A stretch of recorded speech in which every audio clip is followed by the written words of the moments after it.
선생들 공간이 딱 예배 시작하겠습니다.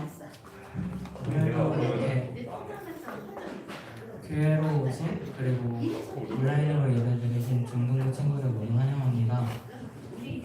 사도신 예배 시작하겠습니다.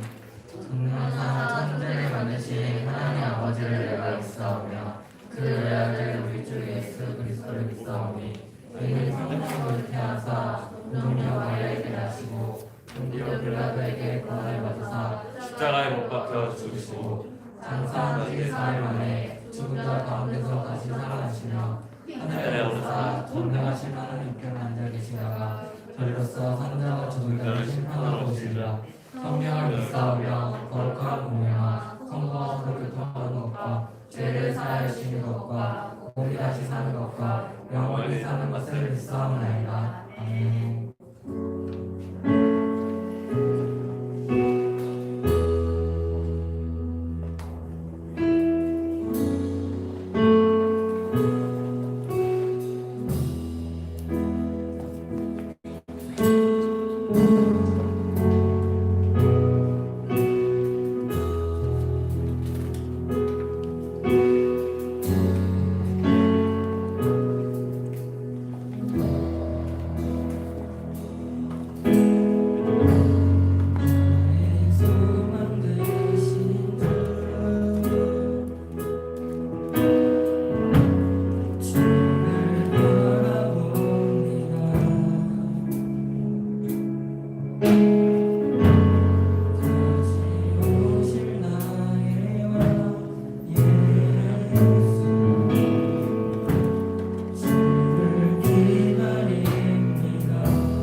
은혜 내 죄이야 주 십자가 말할 수 없네 주의 은혜 내 죄이야 주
사랑하는 하나님 감사합니다.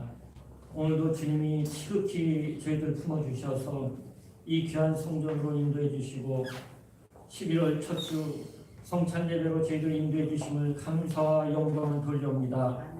오늘 저희들 비록 성찬에 예식을 올리지는 못하나 그러나 그보다 더한 사랑을 주님의 몸과 피로 저희들을 씻어주시고 인도하여 주실 줄 믿고 이 귀한 예배를 드리오니 하나님 영광 홀로 받아 주시옵소서.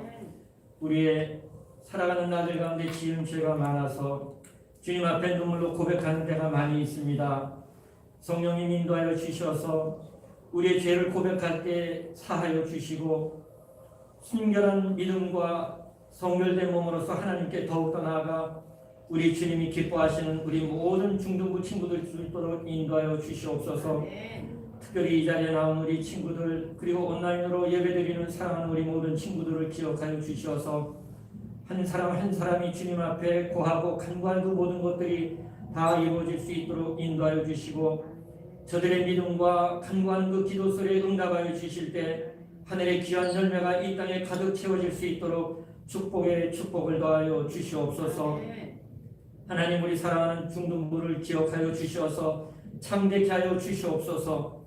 저희들 믿음으로 주님 앞에 나아가 갈급하는 심정으로 나갈 때 아버지 이 땅에 하나님의 그 놀라운 성령의 충만함을 저희들에게 내려주시고 성령의 기름 부어 주셔서 날로 기도하고 간구하는 가운데 능치 못함이 없는 저희 친구들 될 수 있도록 주시옵소서. 학업생활이나 또한 모든 생활 가운데 주님이 원하시는 귀한 형통함을 저들에게 내려주시고 힘들고 어려울 때 세상을 의지하지 아니하고 오직 주님께 말씀과 믿음으로 기도하고 간구하여 하나님의 뜻대로 올바르고 하나님이 기뻐하시는 삶의 생활을 살아갈 수 있도록 역사하여 주시옵소서. 사랑하는 우리 귀한 전도사님 그리고 부관님 그리고 우리 모든 교사 선생님들을 기억하여 주시고 축복하여 주시어서 저들의 흐르는 귀한 땀방을 기억하여 주시고 헌신하는 저들의 모든 삶을 하나님 역사하여 주시옵소서. 그러나 우리가 귀한 자녀들 또한 말씀으로 양육하고 또한 훈육하며 기도하고 간구할 때 세상에 칭찬받는 바리새인과 같은 자가 되지 않게 하여 주시고 오직 하나님께 기억되고 칭찬받는 자가 되게 하여 주셔서 훗날 우리가 모두 저 천국에 올라갈 때 잘했다 칭찬받는 우리 모든 중등부 교사들 될 수 있도록 인도하여 주시옵소서. 오늘도 사랑하는 전사님 말씀 들고 서십니다. 말씀 가운데 성령의 놀라운 기름 부어주실 때 하나님의 놀라운 역사함이 이 시간 나타나게 해주시고 그 말씀 부여잡고 나가는 우리 모든 중등부 친구들 될 수 있도록 하나님이 품어주시는 우리 모든 중등부 친구들 될 수 있도록 하나님 인도하여 주시옵소서. 감사와 영광을 돌리며 예수님의 이름으로 기도합나이다. 아멘.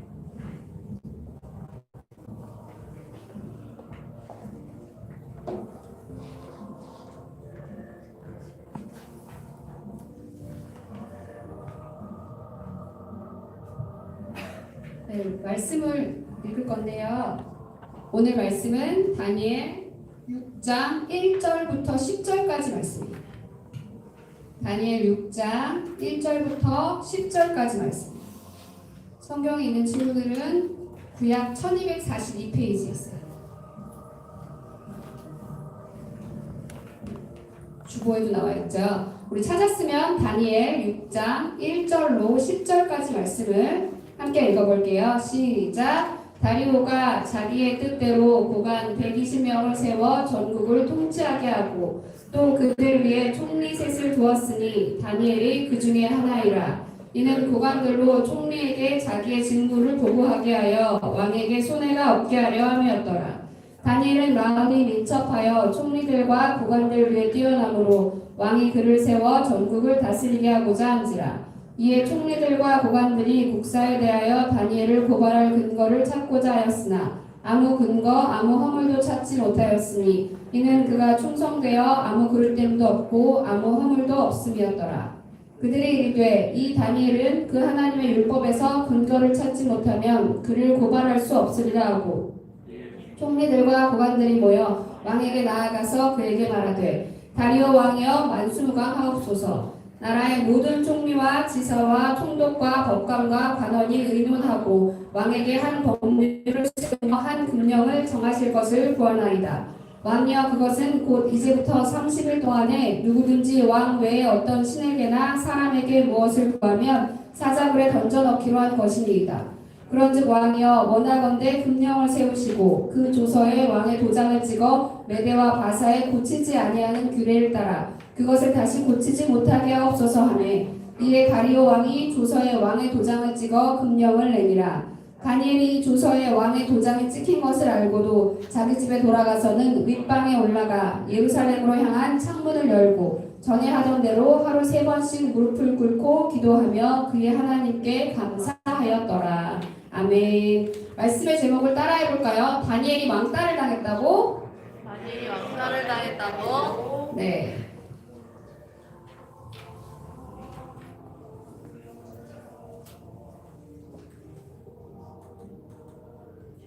네, 다리오 왕은 여기 지도에 보면 인도에서 오른쪽 인도에서 왼쪽 에티오피아까지 이르는 광활한 영토를 통치하기 위해서 지방관리 120명을 세워서 전국을 통치하게 하고 그 위에 3명의 총리를 세웠는데 그 중에 한 명이 다니엘이었어요. 그런데 왕은 그 3명의 총리 중에서도 특별히 탁월한 지혜와 능력을 가진 다니엘을 수석 총리로 세우고 싶어 했어요. 그런데 이를 시기한 2명의 총리와 이제 지방관리들이 다니엘을 끌어내리려고 그 업무에 관해서 고소할 거리를 찾았지만 너무 충성스러웠던 다니엘에게 그런 허물이 없었어요. 그래서 이번에는 다니엘의 신앙생활을 걸고 넘어지기로 했어요. 총리들과 지방관리들은 다니엘을 해할 계략을 꾸민 다음에 왕에게 나아갔어요.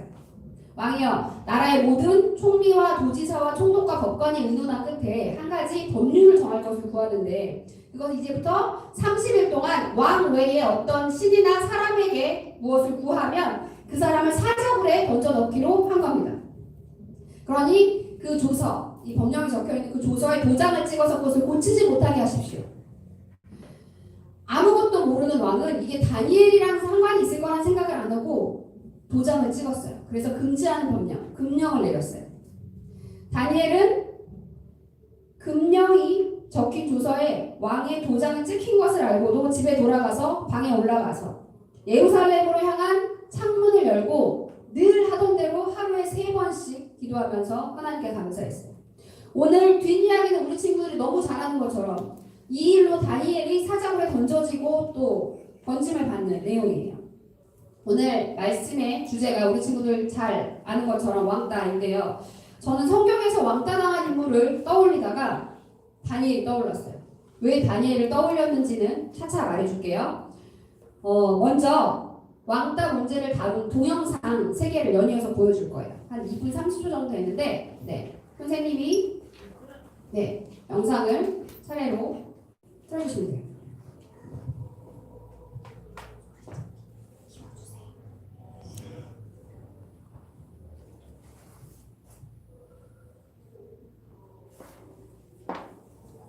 때 같은 반이었던 친구에게 물어보았습니다. 나는 왜 왕따를 당한 것이니? 라고요. 그 친구는 미안하다는 말과 함께 저에게 이런 말을 했습니다.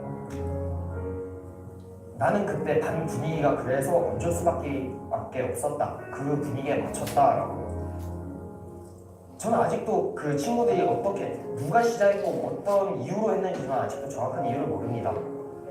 하지만 저에게 친구는 꼭 필요한 존재이기 때문에 2년 동안 친구에게 호의만 베풀어줘 친근하고 저만 베풀어줬을 뿐 그들은 저에게 베풀어주지 않았습니다. 그 2년 동안 저의 이미지는 조금씩 높아져도 제 마음의 상처는 커져갈 뿐이었습니다. 그러다 어느 날 갑자기 학교 가는 5일 내내 기분이 우울했던 적이 있습니다. 왜냐하면 제가 제 자신을 잃어버린 것을 인지했기 때문입니다. 저는 이 문제가 굉장히 크게 느껴졌어요. 그래서 저는 바로 심리병원에 가서 저를 테스트해서 제가 어떤 성격인지 어떤 유형인지 인지해보고 우울증을 치료해 갔습니다.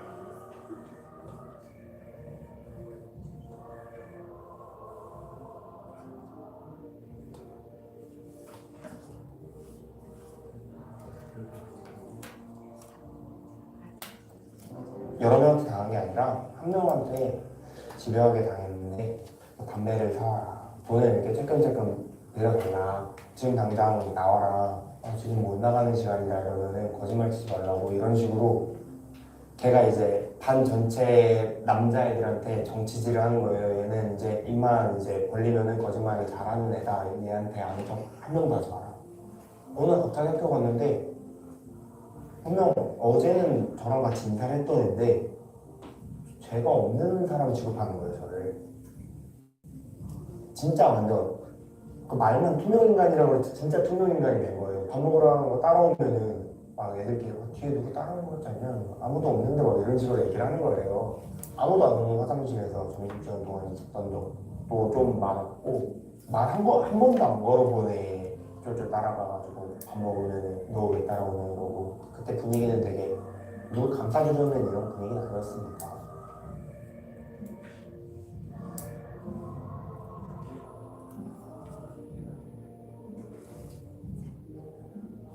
제 자신이 용서가 칼로 찔러놨을 때는 지금 피가 안 나거든요. 그걸 딱 뽑았더니 피가 엄청 나는데 그 칼도 사실 제가 찔렀거든요. 뺀 것도 눌렀죠. 그러고 나니까 상처를 낸 게 난데 내 잘못인데 내가 나를 용서할 수 있을까?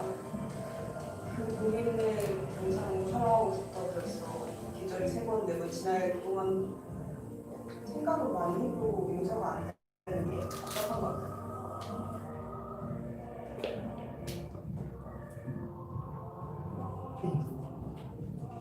첫 번째 영상은 중학교 2학년 친구가 이제 왕따를 당했었던 걸 이제 캠프 세바시에서 하는 그 캠프에 가서 자기 얘기를 한 거고, 두 번째, 세 번째 영상은 어른이 나오는데 학창 시절에 왕따를 당했다가 지금 다 커서 어른이 된 그 어른들의 이야기를 담은 영상을 보여준 거예요. 왕따 문제가 생각보다 심각한 것 같죠. 왜냐하면 학창 시절에 당했다고 고통이 학창 시절에 끝나는 게 아니라 커서도 계속되기 때문이에요. 그런데 여기서 짚고 넘어가야 할 몇 가지가 있어요. 첫째, 왕따를 당하는 이유가 있을까? 얼마 전까지 유튜브에 들어가면 뜨던 광고가 있었어요. 9살인가 10살 정도 되는 남자아이인데 수시로 화장실에 가서 구토를 하고 머리가 아프다고 말하는 내용으로 시작하는 동영상이었어요. 엄마가 아이를 데리고 병원에 갔더니 그 아이가 지금 몸이 아픈 게 아니라 마음이 아픈 거라고 했어요. 이 아이가 말이 좀 어눌한 친구였는데 그 일로 학교에서 아이들이 이 친구를 따돌리는 일이 마음에 큰 상처가 돼서 몸이 아픈 증상으로 나타나는 거였어요. 친구들한테 물어보고 싶어요. 다른 친구들이 이 친구를 따돌리는 게 당연한 일이라고 생각해요? 아마 학교에 가면 늘 보는 일이라 당연하다는 생각이 들 수도 있어요. 그런데요, 약자를 돌보지 않는 사회는 병든 사회예요. 성경에서 말하는 약자 세 종류가 있어요. 객과 고아와 과부. 객은 그 땅에 살지 않는 사람이 어디서 이주해온 다른 민족 사람, 아니면 전도사님처럼 딴 데서 살다가 일로 이사 온 사람, 객이에요. 그 동네 문화에 익숙하지 않은 사람, 약자예요. 두 번째, 고아, 과부는 불의의 사고나 질병으로 남편이나 부모를 잃은 사람이에요. 자기의 의지로 된 사람들은 아니에요. 그렇지만 약자예요. 성경은 이 사람들을 잘 돌보라고 말을 해요. 누구에게나 약점은 있어요. 전도사님 늘 멀쩡한 것처럼 막 잘난 척하는 것처럼 얘기하지만 전도사님에게도 누구에게도 말하고 싶지 않은 약점이 있어요. 사람들은 그 약점을 가리고 싶어 하는데 약점이 드러나는 경우가 있잖아요. 그 9살 친구처럼 말이 어눌하다거나 아니면 외부적으로 보이는 질병이 있는 건 감출 수가 없어요. 그렇다면 그 약점이 드러났다고 서로 외면하고 따돌리는 사회라면 그 사회에서 내가 무사할 수 있을까요? 언젠가 되면 그 순서가 내가 오지 않을까요? 결국 왕따는 그 사람에게 책임과 잘못을 돌리는 게 아니라 그렇게 되도록 만든 사회의 책임이 커요. 그리고 좀 더 작은 단위에서 만약에 우리 중등부 안에서 이런 일이 없지만 이런 일이 벌어진다면 그 책임은 리더자인 전도사님에게 있는 거예요. 오늘 말씀에서 다니엘이 왕따를 당했던 이유가 뭔지 혹시 생각해 볼 수 있을까요? 우리 10절 같이 한번 읽어볼까요? 시작! 다니엘이 이 조서에 왕의 도장이 찍힌 것을 알고도 자기 집에 돌아가서는 윗방에 올라가 예루살렘을 향한 창문을 열고 전에 하던 대로 하루 3번씩 무릎을 꿇고 기도하며 그의 하나님께 감사하였더라. 전도사님이 말씀을 준비하면서 이 한결같음이 다니엘이 왕따를 당했던 이유인 것 같아요. 물론 이 한결같음 때문에 다니엘이 탁월한 능력을 가진 이유이기도 해요. 이렇게 다니엘처럼 한결같이 충성스러운 사람, 자기 목숨이 걸려도 자기가 하던 대로 하루 3번씩 기도하는 건 기도하는 사람, 이 한결같음이 다른 그보다 못한 사람들이 봤을 때는 시기하게 되고 또 비뚤어진 양심을 갖고 다니엘을 해하고 싶은 이유였던 거예요. 전도사님이 오늘 말씀의 주인공을 다니엘로 잡았는데 왕따의 이유가 왕따를 당하는 사람이 아니라 말한 것처럼 그를 시기하거나 비뚤어진 양심을 가진 사람인 경우가 많기 때문에 특별히 오늘 말씀의 주인공을 다니엘로 정했어요. 그렇기 때문에 절대로 누군가 왕따를 당한다고 해서 그 사람에게 책임을 돌리지 않았으면 좋겠어요. 둘째, 왕따 문제의 심각성이 무엇일까요? 이번 주에 압살롬에 대한 말씀을 전사님이 읽었는데 압살롬은 다윗의 아들이에요. 다윗에게는 부인이 여러 명이 있어서 이복 형제 알죠? 엄마가 다른 아들이 왕자가 많았어요. 압살롬의 누이 동생은 다말인데 다말은 어느 날 이 압살롬의 이복 형제인 암논에게 성폭행을 당해요. 이 일로 압살롬은 암논을 벼르고 있었어요. 언제쯤 내가 죽일 수 있을까? 그러다가 어느 날 때가 됐는데 이때 압살롬의 나이는 이제 결혼을 해서 아이가 있는 장성한 어른이에요. 이스라엘에서 양털을 깎을 때 이제 양털을 깎고 뭐 잔치를 해요. 그날 이 압살롬이 다윗 왕에게 얘기를 해요. 왕과 왕의 모든 왕자들, 자기 이복 형제들을 다 초대하니까 저희 집으로 오십시오. 그런데 다윗 왕은 오지 않고 압살롬이 간청을 하니까 다른 모든 왕자들이 압살롬 때 집으로 갔어요. 압살롬이 하인을 시켜서 얘기했어요. 암논이 술에 취했을 때 저를 죽여라. 그래서 그 일로 암논을 죽였어요. 암논을 죽이고 나서 다윗 왕은 너무 자기 아들이 죽어서 슬픈데 압살롬을 죽이지는 않고 이제 시간이 좀 지나고 나서 압살롬과 화해를 했어요. 그게 끝이 아니라 압살롬은 그리고 그 이후에 시간이 또 지나서 이번에는 아버지 다윗의 왕위를 위협해요. 반역을 꾀한 거예요. 이 이야기를 들으면서 이 이야기의 시작이 뭐냐면 다윗이 밧세바와 간음한 사건 몇 번 많이 들었죠. 우리아의 아내였던 밧세바를 데려다가 동침을 하고 이제 밧세바가 임신을 하니까 그 사실을 덮으려고 그 충성스러운 우리아를 전쟁의 한가운데에 집어넣어서 죽이게 한 사건, 간음죄와 살인죄를 지은 사건인데 이 다음에 암논이 다말을 간음한 사건이 나와요. 그러니까 근친상간한 사건이 나와요. 그리고 나서 암논이 죽고 그리고 나서 압살롬이 반역을 해요. 뭐냐면 죄가 죄를 낳는 거예요. 이 동영상을 오늘 편집해서 몇 개를 뽑았는데 폭력 동영상을 보면서 느낀 게 폭력은 폭력을 낳아요. 가해자가 피해자를 낳고요. 이 피해자가 어느 날 가해자를 둔갑을 해요. 그래서 또 피해자를 만들어요. 그 피해자는 또 다른 피해자를 만들어요. 죄는 죄를 낳고 폭력은 폭력을 낳아요. 그렇게 계속 사회가 병드는 거예요. 그렇다면 이 죄가 죄를 낳고 폭력이 낳는 이 고리를 막으려면 어떻게 해야 되나? 폭력의 고리를 내 대에서 내 순서에서 끊어야 돼요. 그럼 그건 어떻게 하는 거냐? 우리 세 번째 질문으로 넘어가 볼게요. 어려움을 겪는 친구에게 무슨 말을 해줘야 될까? 전도사님이 영상도 찾아보고 고민을 많이 했어요. 첫 번째, 아까 말한 것처럼 네 잘못이 아니야 라고 말해주고 싶어요. 전도사님이 고등학생 때 공사 현장을 지나가다가 물벼락을 맞은 적이 있어요. 옷이 흠뻑 젖었어요. 제대로 맞아가지고. 근데 교회에서 예배드리고 집에 가던 길이었는데 친구랑 얘기를 하고 가다가 벼락이가 정말 물이 이렇게 쏟아져가지고 나는 상해가 많이 젖었고 친구도 이제 옆에 있다가 젖었어요. 근데 거기에는 어떤 주의 표시도 없었고 위에서 물 던지기 전에 뭐 지나가지 마세요 이런 말도 없었어요. 우리 그냥 정말 기분 좋게 얘기하다가 물벼락을 맞은 거예요. 굉장히 당황스럽고 기분 나빴지만 그래도 친구가 같이 있어서 그냥 조금 이따 떨쳐버리긴 했어요. 그런데 그 일이 기분이 많이 나빴죠. 지금도 기억할 정도로. 생각이 났어. 설교 준비하다. 그런데 그 일이 내가 기분이 나쁘다고 하나님이 나한테 왜 이러시나 하고 하나님을 원망해야 될까? 내가 물벼락 맞은 일이 나쁜 일인 거 맞는데 하나님이 그 일에 개입하셨다고 보기엔 하나님이 너무 억울해. 그렇다고 내가 그 시간에 거기를 지나간 걸 탓하냐? 맨날 다니던 길인데 그 시간에? 그것도 내가 너무 억울해. 이 문제의 발단과 이 문제를 일으킨 사람은 아무 주의도 없이 거기서 물을 던진 사람이에요. 물을 부은 사람이에요. 그 사람이 왜 그랬는지 알 수가 없죠. 쫓아 올라가진 않았으니까. 나쁜 일이 나한테 일어났는데 내 탓은 아니야. 그런데 이거를 넘길 수 있는 방법은 그냥 우리 친구들 때로 얘기하자면 그냥 좀 재수가 없었다고 생각을 하는데 두 번째가 더 중요해요. 하나님이 그 재수 없는 일까지 잘 해결해 주시리라는 믿음을 가져야 돼요. 그 일이 나한테 일어난 건 정말 유감스럽고 재수 없는 일이야. 근데 거기서 끝나면 안 돼. 하나님이 그 일을 통해서도 잘 해결되게 해주실 거라는 그 믿음을 가져야 돼요.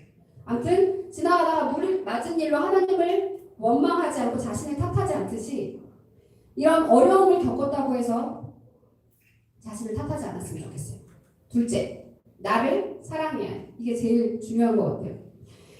이 왕따나 이런 괴롭힘으로 어려움을 당하는 친구들의 가장 큰 문제는 낮은 자존감이야. 나를 존중하는 마음이 없어요. 사람은 자기 존중감, 나를 소중히 하는 마음이 있어야 긍정적으로 사고하고 행동하는데 이 부분에 문제가 생기면 비관적이고 우울해지고 무기력해져. 아무것도 하기가 싫고 막 나를 함부로 한다는 거예요.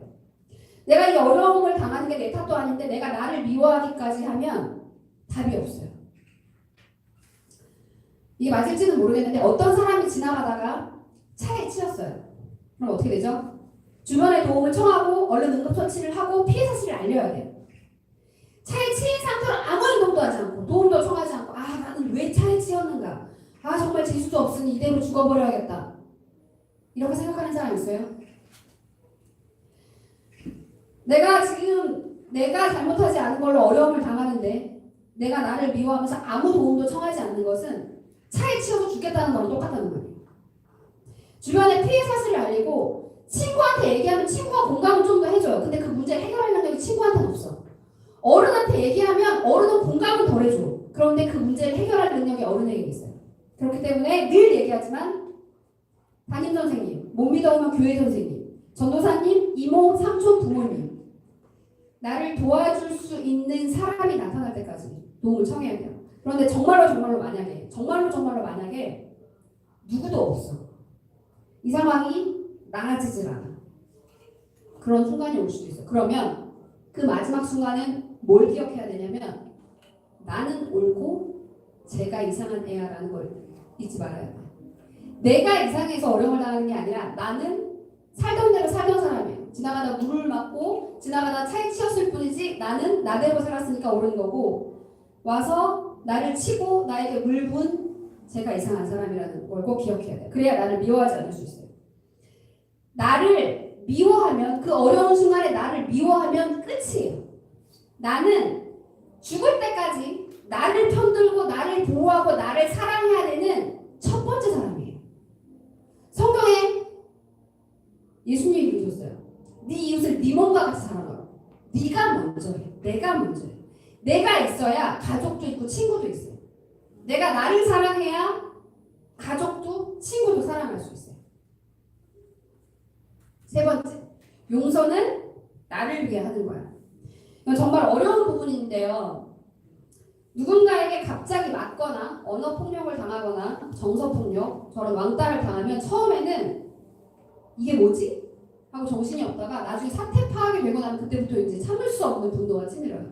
나를 괴롭히는 그 사람이 죽이고 싶거나 아니면 죽기를 바라거나 또 죽고 싶을 만큼 믿고 또 죽고 싶을 만큼 괴로워요. 전도사님이 지금 넘겨 짚어서 말하는 게 아니고 실제로 두 번째 영상에서처럼 한 사람에게 집요하게 괴롭힘을 당한 적이 있어요. 심지어 어른인 저를 그것도 교회 다니는 사람. 그 사람이 어렸을 적에 폭력을 경험했던 사람인데 커서 가해자가 된 경우가 있어요. 엄청난 분노를 갖고 있는 사람이었어요.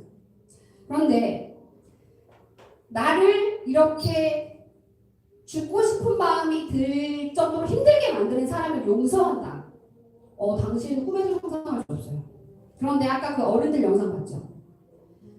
시간이 지났다면 그럼에도 불구하고 그 사람을 용서해야 할 이유는 잘 들으세요. 그 사람을 미워하는 동안 내가 매이게 돼요. 무슨 말이냐면 나를 괴롭혔던 애는 뻔뻔하게 잘 사는데 용서를 하지 못한 나는 쟤를 미워하는 동안 웃을 수도 없고 행복할 수도 없고 즐거울 수가 없어요.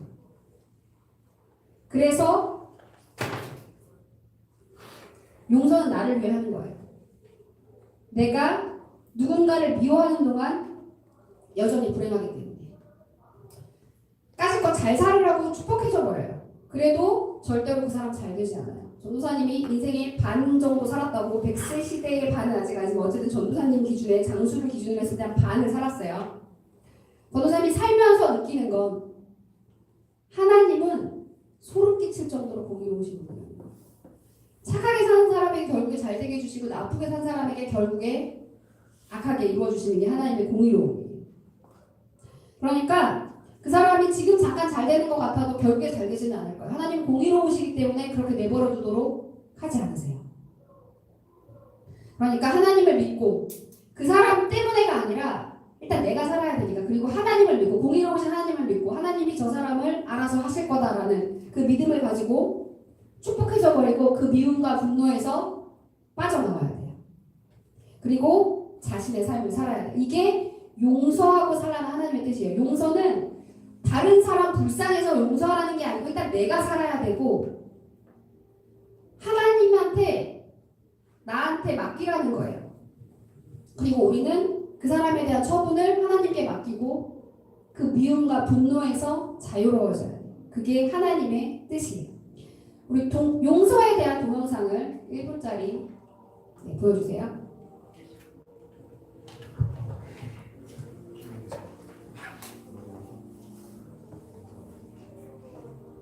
저한테 그렇게 했던 사람들한테 이렇게 그런 사람들이 용서를 빌려옵니다. 하면 솔직히 저는 오히려 한 대 쳤어요 진짜. 그때는 죽이고 싶다는 지금은 그냥 한 대 치고 싶다는 바뀐 것 뿐이고 그래도 용서는 해야 한다는 마음이 한쪽에서 또 다시 울릴 때마다 아파요. 아픈데 그래야만 내일로 갈 수 있으니까. 그래야 어제 느끼지 않는다. 결국에는 용서해야 한다고 생각해요. 용서를 하면은 그게 끝일 줄 알았어요. 제가 완전히 회복되는 어떤 끝인 줄 알았는데 해보니까 끝이 아니라 시작이더라고요. 그냥 단지 내 안에 있던 어떤 덩어리 하나만 꺼낸 거지. 지금까지 쌓여왔던 어떤 트라우마나 우울증이나 대인관계에서의 어떤 어려움이나 이런 것들은 내가 극복해나가야 되는 문제도 아직 남아있더라고요. 그래서 회복의 시간을 가지고 있습니다. 네, 이제 마지막으로 네 번째인데요. 네, 제3자에게는 무슨 말을 해줘야 할까? 오늘 설교를 준비하면서 대상을 어떻게 정해야 될지 고민이 많았어요. 우리 친구들이 가해자인지 피해자인지 모르잖아요. 그런데 저 영상을 보니까 제3의 인물이 나오더라고요. 방관자예요. 그 현장에서 무심한 사람들. 아마 설교를 듣는 대부분의 친구는 가해자나 피해자가 아닐 수도 있어요. 가해자나 피해자는 어떻게 보면 소수이기 때문에. 그러면 친구들의 역할이 더 중요할 수도 있어요. 가해자나 피해자보다 더 중요한 건 이 다수, 제3자의 역할인데 제3자가 나서서 중재하지 않더라도 그 가해하는 순간에 아무것도 하지 않음으로써 동조하지 않는 것만 해도 그 가해자는 멈칫할 수 있어요. 아까 사회가 병들면 결국 나도 피해자가 된다고 했죠. 학교에서 학원에서 왕따가 분명히 있을 거예요. 속으로 야 이거는 아니다 라는 생각이 들면 나서서 하지 말라고 얘기하지 마세요. 왜냐면 아까 말한 것처럼 가해자들은 엄청난 분노를 가지고 있어요. 선생님이 몰랐던 사실인데 하지 말라고 하면 그 분노가 나한테 옮겨와요. 그러니까 나서는 건 절대 우리 친구들한테 하라고 말하고 싶지 않아요. 그렇기 때문에 나서지는 말고 저건 아니다라는 생각을 가진 친구들이 있어요. 나랑 뜻이 같은 친구들이 있으면 그 친구들과 마음을 모아서 그 가해 현장에서 동조하지 않는 거예요. 같이 왕따를 시키지 않는 것만으로도 가해를 할 때 동조하지 않는 것만으로도 그 친구의 행동을 멈칫하게 할 수 있어요. 그게 우리 친구들이 오늘 설교를 듣고 해야 할 일이고요. 이 설교를 제가 준비한 이유예요. 어떤 경우에도 예수님을 믿는 우리는 세상을 따라서 죄를 짓는 행동을 하지 말아야 돼요. 그리고 마지막으로 우리 친구들이 할 수 있는 일일 수도 있을까라는 생각이 들지만 어쨌든 이런 경우도 있더라고요. 한 가지 영상을 더 보여줄게요. 그 친구들을 도와줄 수 있는. 아이들끼리 폭력만 좀 커졌으면 좀 어느 정도는 좀 왕따 문제 같은 거 생기지 않을까. 저 같은 경우는 좀 초등학교 3학년 때 되게 왕따 비슷하게 당했어요. 좀 따돌림도 받고 그때 얘가 좀 같이 놀아주고 그랬어요. 내가 되게 나댄다고 순화해서 말해야지.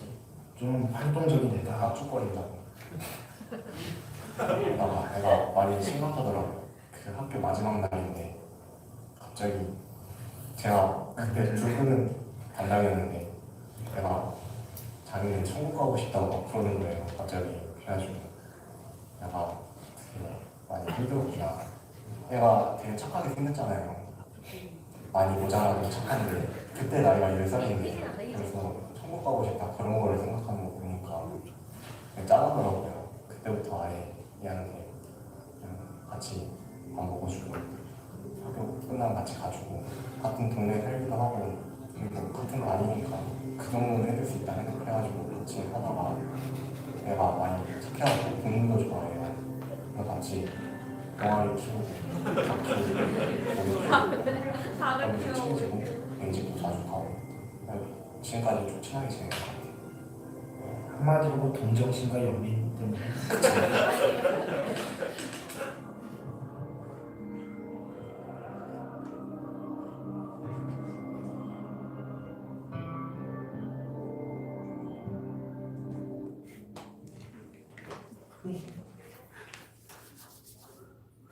이제 기도할 건데요. 이 4번 내지. 그러니까 우리 친구들한테 아마 마음에 좀 불편함을 줄 수도 있을 것 같아요. 이 시간에 같이 기도할 때 오늘 말씀을 듣고 우리 친구들이 원하지 않는 악한 현장, 누군가를 괴롭히거나 가해하거나 폭력을 행사하는 그런 현장에 있게 될 때 내가 지혜롭게 그렇지만 용기 있게 행동하게 해달라고.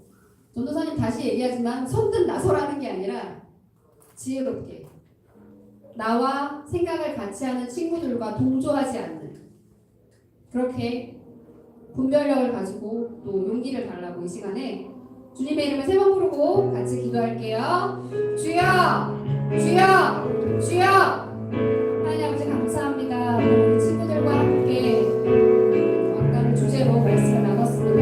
이 말씀에 우리 친구들에게 좀 부담스럽고 불편할 수도 있지만 우리가 하나님의 뜻을 들었고 우리가 그러한 일들이 일어날 때 어떻게 해야 되는지도 말씀을 드렸습니다. 우리 각자에게 하나님 분별하는 능력을 주시고 지혜를 주시고 하나님 그런 일이 일어날 때 어떻게 하는 게 가장 좋은 것인지 우리 친구들 마음 가운데 하나님 주님 알려주시고 그 순간에 도와주시고 그리고 하나님 아버지 우리 어려움을 당하는 친구들에게 따뜻한 마음을 가지고 대할 수 있고 그리고 나와 같은 생각을 가진 친구들과 함께 그런 폭력의 현장에서 같이 동조하지 않을 수 있고 그것이 정말로 큰 용기임을 하나님 가르쳐주시기를 간절히 원합니다. 이 시간 하나님 함께하여 주셔서 하나님 진리와 기도님께서 우리 가운데 가장 좋은 길을 알려주시옵시고 그리고 하나님의 능력으로 말미암아 하나님 지혜를 주시고 또 용기를 허락하여 주셔서 하나님 해할 수 있도록 허락하여 주시옵소서. 무모하고 어리석게 행동하는 것이 아니라 더나 지혜롭고 용기 있게 행동하는 우리 친구들이 될 수 있도록 허락하여 주시옵소서. 하나님 또한 기도하기 원하는 것은 이 사회가 이렇게 병든 것이 이 아이들의 책임이 아니고 고백합니다. 하나님 기성세대인 이 어른들이 이 아이들을 위해서 더 기도해야 하는 것이 없습니다. 그리고 이렇게 사회가 병든 것은 우리 어른들이 하나님 우리의 잘못이 없다고 말할 수 없음을 고백합니다. 우리가 이 믿음의 다음 세대가 더 건강하게 더 밝은 사회에서 더 건강한 사회에서 자라게 하기 위해서 우리 어른들이 더 결단하고 기도해야 할 줄로 믿습니다. 하나님 우리가 충고하고 기도하고 그리고 아이들을 살펴서 혹시 어려운 가운데 있는 친구들이 있지는 않은지 그 아이들 우리가 도와줄 방법은 또 무엇인지 고민하게 하시고 그 일에 우리 어른들도 사용하여 주시옵소서. 이 사회가 하나님 약자를 돌보는 사회가 되기를 원합니다. 성격에 관한 객과 고아와 과부를 돌보는 사회가 되기를 원합니다. 우리 한 사람 한 사람이 너무나 적지만 그러나 이것이 하나님이 말씀하신 것이라면 이것이 있습니다. 하나님 그 일에 우리 모두를 사용하여 주시옵소서. 그리고 하나님 우리 친구들을 또한 약한 세계와 이 사회에서 지켜주시기를 원합니다. 눈동자같이 지켜서 하나님 아버지 어떤 어려운 가운데서 주님 온전히 건져주시기를 원합니다. 하나님 우리 친구들을 보호하여 주시옵시고 이 친구들이 주님 안에서 온전히 자랄 수 있도록 그렇게 역사하여 주시옵소서. 감사합니다. 이 시간에 마무리 기도할 건데요. 주세요. 하는 친구는 머리에 아픈 곳이 있는 친구는 아픈 곳에 또는 가족 중에 있는 친구 아픈 곳에 손을 얹고 기도하겠습니다. 하나님 오늘 우리가 말씀을 들었습니다.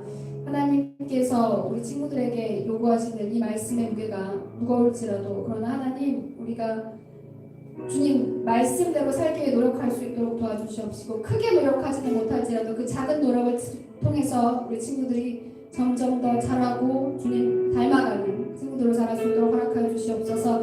우리 주님의 도우심과 은혜를 간구합니다. 그 은혜에 의지하여서 이 시간 손을 얹고 기도하오니 가슴에 손을 얹은 친구들마다 걱정하고 염려하고 두려워하는 마음이 떠나가기를 원합니다. 하나님 우리 친구들 고민되는 일이 또 갈등되는 일이 그 어느 때보다 많은 때인데 주님을 의지하기를 원합니다. 하나님 내가 하나님이 정말로 살아계신 것인지 나를 사랑하시는 것인지 하나님 정말로 나를 위해서 일하고 계신지 아무래도 수십 번씩 의구심이 될 수도 있지만 주님 우리 친구들의 사랑함을 주님께서 늘 그 삶을 통해서 보여주시기를 원합니다. 걱정하고 근심하는 일이 일어나지 않는 것을 통해서 고민하는 일들이 풀리는 것을 통해서 하나님이 여전히 우리 친구들을 돌보고 계심을 주님 나타내 주시옵소서. 이 시간 머리에 손을 얹은 친구들을 위해서 기도합니다. 주님 이 시기가 예민한 시기고 어려운 시기입니다. 코로나까지 겹쳐서 더 많은 어려움들이 예상됩니다. 우리 친구들에게 이 어려움을 이겨나갈 수 있는 것은 오직 주님 주시는 꿈과 부정밖에 없음을 고백하오니 하나님 온전히 주님을 믿어도 어려움을 당했던 다니엘처럼 그리고 하나님 결국에 애굽의 국무총리가 됐지만 수많은 어려움을 겪었던 요셉처럼 우리 친구들에게 어려움은 있을 터인데 그 어려움을 이기고 나갈 분명한 꿈과 비전을 주셔서 우리 친구들이 누구보다 위대하고 멋지고 귀하게 사용될 수 있도록 주님 그렇게 허락하여 주시옵소서. 하나님 이 시간 아픈 곳에 손을 얹은 친구들을 위해서 기도합니다. 가족 중에 아픈 가족을 위해서 손을 얹은 친구들을 위해서 기도합니다.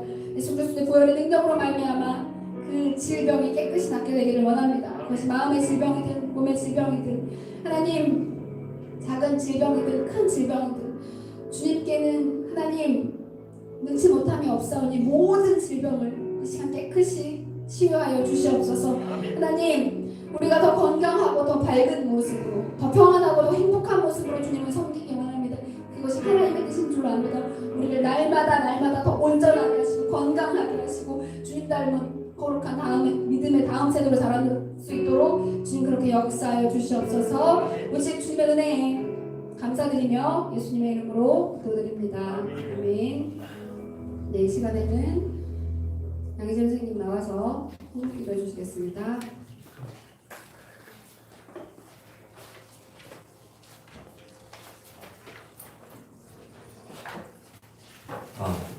기도하겠습니다. 사랑의 주님 감사합니다. 귀한 주님의 날 예배드리게 하시면 감사합니다. 오늘도 전도사님의 귀한 말씀 잘 들었습니다. 한 주도 이 말씀 가지고 승리하게 하시고 지금 이 은혜에 감사하여 일몰들이 오니 기쁘게 받아주세요. 예수님의 이름으로 기도드렸습니다. 네.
중등부 예배는 이제 매주 9시 여기서 드리니까요.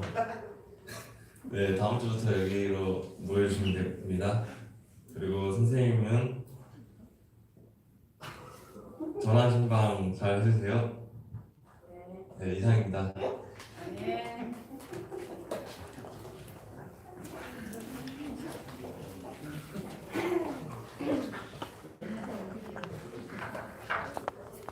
네, 올해가 이제 2달이 남았어요. 믿을 수가 없어요. 전도사님은 이제 2달 후에 한 살을 더 먹는다는 사실을 받아들여야 한다는 것에 대해서 우리 친구들 2달 동안 우리 예배가 온라인으로 진행되는 동안 아마 예배드리기가 쉽지 않았을 거예요. 전도사님도 그 마음 안 적이 있어요. 집에서 예배를 드려야 했던 순간이 있거든요. 이제 남은 2달은 하나님 앞에 마일리지 쌓는다고 생각하고 온라인에서 드리든 오프라인에서 드리든 정해진 시간에 예배 드리는 그 습관을 다시 한번 잘 드리고 우리 2021년을 맞이하는 우리 친구들이 됐으면 좋겠어요. 온라인에서 드려도 좋고요. 오프라인에서도 드려도 좋은데 예배 시간에 잘 맞춰서 예배를 드리는 우리 친구들이 됐으면 좋겠어요. 드린 예물 위해서 축복 기도할게요. 하나님 감사합니다. 오늘 예배 드릴 수 있도록 허락하신 하나님 너무나 감사합니다. 우리가 드린 예배가 하나님의 마음을 기쁘시게 하기를 원하옵고 또 우리가 드린 예물이 주님 뜻대로 사용되기를 원합니다. 복음이 전해지는 곳과 어려운 사람을 돕는 일에 쓰일 수 있도록 주님 허락하여 주시옵시고 특별히 하나님 오늘 말씀을 들은 또 온라인으로 오프라인으로 예배드린 우리 중등부 모든 친구들을 축복하오니 하나님 눈동자같이 지켜주셔서 하나님 많은 어려움이 있겠지만 그러나 감당할 수 없는 어려움들은 주님께서 치워주시고 멀리해 주셔서 우리 아이들이 어찌하든지 주님 은혜 안에서 바르고 하나님 그리고 정말로 멋지고 귀하고 이렇게 잘할 수 있도록 주님 우리 친구들에게 가장 최적의 환경을 허락하여 주시기를 원합니다. 가족도 그리고 하나님 학교도 학원도 그 속한 어느 곳에서든 주님께서 늘 함께해 주셔서 우리 친구들이 원하지 않는 그런 공경에 처하지 않도록 주님 지켜주시옵시고 우리 친구들이 당하는 크고 작은 어려움 가운데서 오직 주님을 의지하는 우리 친구들이 될 수 있도록 그렇게 허락하여 주시옵소서. 또 우리 선생님들 축복하오니 우리 선생님들의 환경을 열어주셔서 이 아이들 잘 양육할 수 있도록 도와주시옵시고 봉사하기에 가장 훌륭한 환경들을 만들어 주시기를 원합니다. 하나님 우리 중등부 모든 친구들을 축복하오니 또 하나님 모든 가족들을 축복하오니 온전히 어떤 세상에 어떤 어려움이 올지라도 주님을 예배하고 또 주님 뜻대로 살아가는 우리 모두가 될 수 있도록 주님 그렇게 사용하여 주시옵소서. 주님의 은혜 감사드리며 예수님의 이름으로 기도드립니다. 아멘. 주기도 모드로 마치겠습니다. 하늘에 계신 우리 아버지여 이름이 거룩히 여김을 받으시오며 나라가 임하시오며 뜻이 하늘에서 이루어진 것 같이 땅에서도 이루어지이다. 오늘 우리에게 일용할 양식을 주시옵고 우리가 우리에게 죄 지은 자를 사하여 준 것 같이 우리 죄를 사하여 주시옵고 우리를 시험에 들게 하지 마시옵고 다만 안에서 구하시옵소서. 나라와 권세와 영광이 아버지께 영원히 있사옵나이다. 아멘.